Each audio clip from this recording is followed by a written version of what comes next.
Hey everyone, welcome back. Today I'm taking you through my Morocco itinerary. 12 days packed with culture, mountains, desert, and those little luxuries that make solo travel extra special. I'm a budget traveler at heart but love mixing adventure, chill time, and photography. And Morocco honestly gave me all of that in one trip. Let's dive in. Let's start with quick travel facts. First up, June in Morocco is warm. I went there in June, so pack layers, sun protection, and light clothing. My daily budget ranged between 400 to 800 dirhams on normal days, but I did splurge on 2-3 luxury stays, which costed around 1500 to 2000 dirhams per night. Totally worth it. Casablanca. I started with Casablanca with 2 nights. Day 1 was all about Hassan Mosque and wandering the Medina. Medinas are the little markets around in the cities of Morocco. I kept it simple. Evenings were for catching up at cute cafes and relaxing a little bit. But on day 2, I explored the coastline, the art decor corners of the city, and wrapped up with a walk by the Corniche on the sunset. Trust me, the sunset was really amazing. We stayed in a budget hostel, good food, and slow vibes.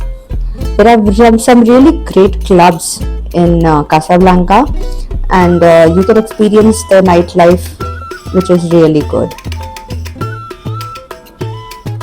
The next day, we went from Casablanca to Tangier. I took the Al Borak high speed train, 2 hours, and it's honestly one of the smoothest rides.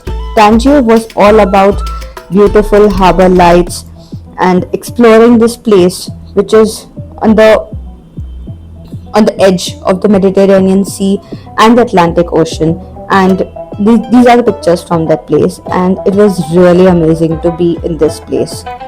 We stayed in a mid-range riad, kind of a hostel. Like hostels here are just like a riad. Riad is like kind of a palace of the olden times, but it was really nice, and it was very easy to find this hostel and this riad. So I think you will like it. You can also explore the evenings in the market, and that's also really amazing. Even in Casablanca, I think you would enjoy a lot of other things as well, like exploring the city and the Medina. So I think do spend time to just explore the city and do all of these things. Next up, we went to Chefchaouen.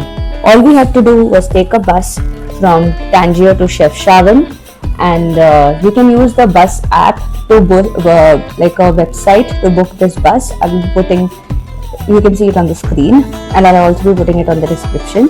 But you can book the bus, and then you can go reach Chefchaouen. Chefchaouen is this beautiful blue city.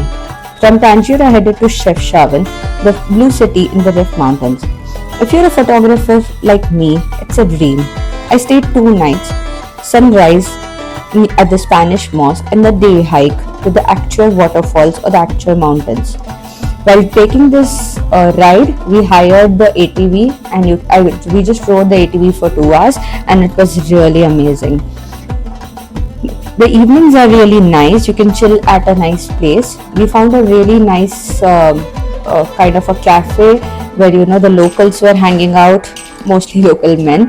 But it was really amazing. It was a nice place to sip tea or coffee and just watch the locals going around. It was really nice. I've also added a list of the stops where you can go and take pictures in Chefchaouen, and it's really beautiful. You can just wander around the city. There are certain photo stops which have the decors with tangerines, and it's really nice. So don't miss those stops. And you just need to be careful with the locals. It's the same kind of a scam which all around Morocco. They will tell you that the roads are closed and that you cannot go to some of these places, but remember, the roads are always open and you can explore the city as much as you want. And so people are really nice. Just be mindful of these scams. Some of the photo booths might demand money. They won't directly ask for it, but they have like a place where you can just leave some money for these people to protect the photo booths. I think you can leave around 10 to 20 dirham. I think that's considered okay. So I think the next step for me was that we went from Chefchaouen to Fes. So we took another bus to reach Fes. We spent one day in Fes. We explored the tanneries in Fes and just went around the city, explored some cafes, the Medinas, and it was like a beautiful place. It really feels like, you know, a medieval place. You're walking in a medieval era, walking on the streets, maybe perhaps where Aladdin was walking or something like that.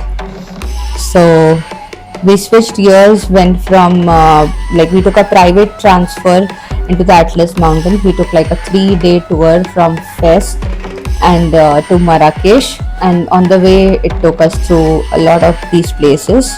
So I think the first night we went into the Atlas Mountain, and I think we stayed in a place called Imlil, and it was a highlight. The views were very nice, and it's a perfect place to balance nature and meet new people through this tour.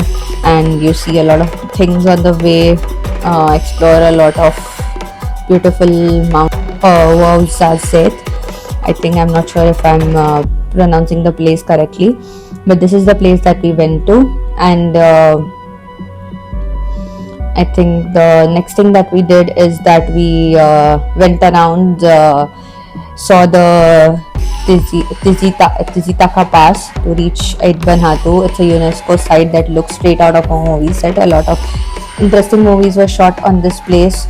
We spent a night in like a place around this. We did not stay in Ouarzazate, but I think then we also, I'm not sure if I'm saying it in the right order, but the tour does take you to all these places. But yeah, I think we first stayed in Merzouga, and then we went to Ouarzazate. So in Merzouga, which is the Sahara Desert, this was the best experience, I think, from my trip. From Ouarzazate, we drove to the Dades Valley and the Todra Gorge, and then hopped on a camel to trek the Chebi Dunes. We stayed in a luxury Berber camp under the stars. Even though it's luxury, they don't have you know, like like an AC, or you know, like a private bathroom. We have to share the bathroom with different people.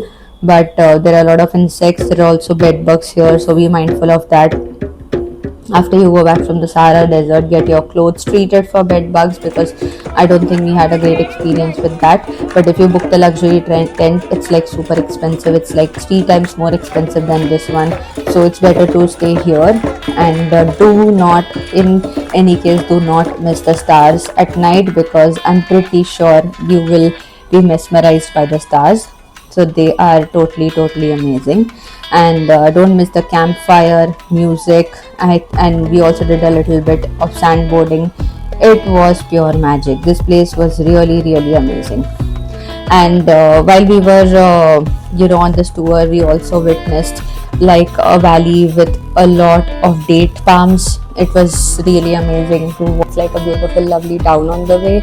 You can just walk around the town. The buildings are pretty nice, and you can just explore on foot. It's a nice experience. And then I think we also see like a forest where there are some monkeys on the way. So I think all of this is a part of that tour. And then I think do not miss the beautiful roads. The roads are also very nice on this tour, so you will not regret going on this tour. And it's honestly the best way to explore some of these places, because all of these places are really nice. The desert, we made our way to Marrakesh with quick photo stops on the way. So I think we spent like 2 to 3 days in Marrakesh. We explored the Secret Garden, Weissel Museum. The sunset colors were really nice. And then I think it was very nice to explore the Bahia Palace as well. And you can explore a lot of lovely cafes in Marrakesh. Go around, step outside the city. And the top rated cafes on Google Maps are actually really very nice. Sapana Cafe, which is on the on the street and watch the people going by. It's really nice. So we explored this beautiful luxury cafe or restaurant called Dar Sharifa. I think it's right in the middle of Marrakesh. It's slightly expensive, but it's really very nice, quiet, and very very aesthetic. And yeah, I think there's also like a cafe within the garden. I will put that name in the description, but it's really really nice. I would definitely recommend that you explore this. Coming to transport, I think the Al Borak train is super fast and reliable. You'll get shared taxis and buses for shorter routes. I think to just explore cities like in Marrakesh, or if you want to explore like in Casablanca, you can hire the petite taxi. You have to bargain with them about the rates. I think I've created a video about this, so you can just watch that one as well. But in short, like you have to just ask them that if they go by meter before stepping into it, and I think that's a fair way of commuting. Just make sure that they're using the meter. And I think if you want to visit Atlas or Sahara, I think the best way to do that is through private transfers, because these are like really inner parts, and they also make you experience Berber hospitality, great food, and yeah, and camels. And yes, for transport in the desert, camels are the best one. So food is very simple, but it's very hearty. You can, and for vegetarians, you can see and explore food like vegetarian tagine, couscous, and loads of mint tea. Do not miss that. Omelets are also very nice. Most riads or accommodations are great for vegetarian meals, and cafes are like nice place for if you want to work during the evenings and anything like that. So I think like my niche experiences recap would be the beautiful blue city of Chefchaouen. I think that was like a very nice highlight of my trip. And then hiking to the Acteur waterfalls on ATVs was really nice. If you like to ride, I think this is a good opportunity to try it out. And you can also ride ATVs in the desert. That's also nice, but I don't know, like you leave desert early, very early morning, and reach there almost at sunset, so it can be a little bit exhausting. But if you try it when you are in Chefchaouen, I think it's a good idea. And remote Atlas villages, like if you're exploring that through the tour, I think that's also a very good experience. You can book this tour to Get Your Guide or any of these tour booking websites. If you visit an Ait Ben Hatu, I think that's a very nice place. It's a movie set, and all the places are like inside it are very nice. You can take great pictures, and the best part is of course the Sahara camp. Just coming back to budget, I think on an average I spent around 800 dirhams. But if you want to splurge on luxury riads, I think that's also like a good idea. In some places you can get a nice riad for 2000 to 3000 rupees, and it's really nice. And Sahara camp is expensive if you try to book the one with AC or like private accommodation. But apart from that, I think Morocco is very budget friendly and let you experience a little bit touch of luxury, so it's really nice. Okay, I think I've mostly covered everything.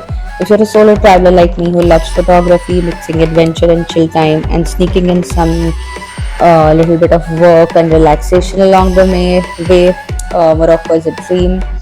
From the chaos of Medinas and the quiet parts in the desert, it's a perfect blend of nature and culture, and it's going to give you soul-touching travel moments. Don't forget to like, subscribe, and drop a comment if Morocco is on your list, or if you ever want to share some tips, you can leave it also in the comments. And if you've been, and thanks for watching, and I'll see you in the next one.